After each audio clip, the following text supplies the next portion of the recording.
Good morning students. कक्षा 11 की वाणिज्य वर्ग की ऑनलाइन क्लास में आपका स्वागत है।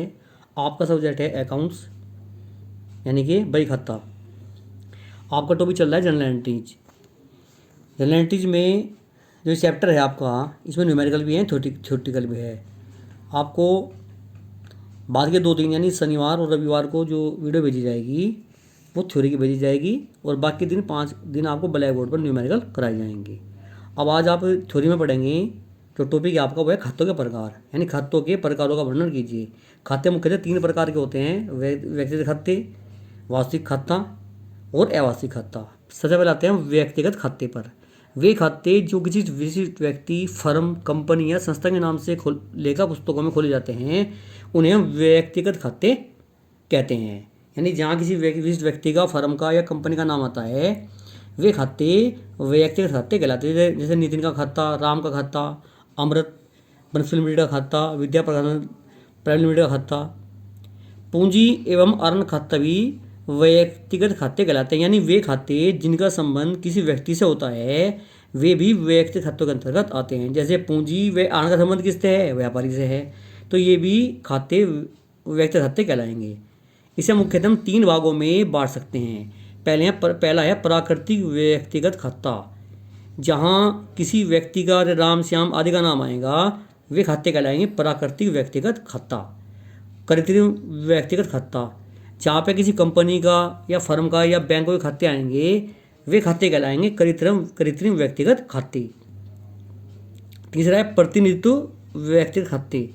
जैसे मजदूरों का मजदूरी खाता, कर्मचारियों का देय वेतन खाता, पूर्वदत्त व्यय, उपार्जित आय, इस तरह के सभी खाते प्रतिनिधित्व व्यक्तिगत खातों के अंतर्गत आते हैं। यानी ये खाते किसी एक समूह का प्रतिनिधित्व करते हैं। नंबर 2 पे है वास्तविक या संपत्ति खाते।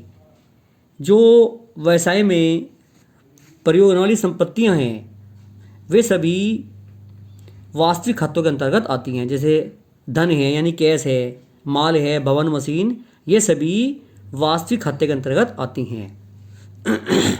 इनसे व्यापार की परिसंपत्तियों का संक्षिप्त विवरण प्राप्त होता है।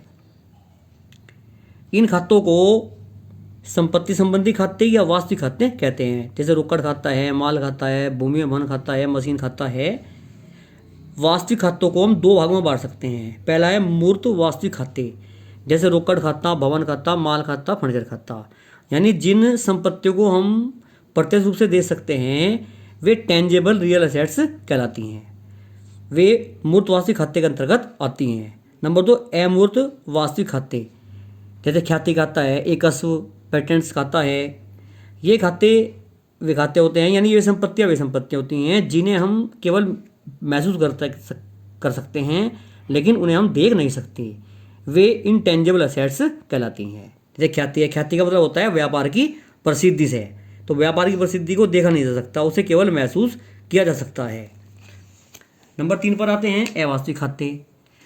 व्यापार में व्यापारी को प्रतिदिन अनेक खर्चे करने पड़ते हैं तथा अनेक साधनों से आय प्राप्त होती है, तो इस प्रकार आमदनी व खर्चे संबंधित खाते आय व खाते कहलाते हैं। यानी इस प्रकार के जो खाते हैं जिनका संबंध खर्चों से है या आय से है तो वे अवास्तविक खातों के अंतर्गत आते हैं।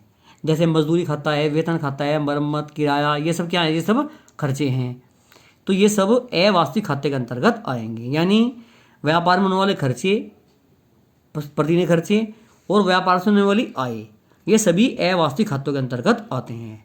इस प्रकार आपका आज का टॉपिक कंप्लीट हुआ। आप इसे अपनी फेयर कॉपी में उतार लेंगे, इसकी फोटोकॉपी आपको भेज दी जाएगी और आप इसे एक बार ध्यानपूर्वक पढ़ लेंगे। धन्यवाद।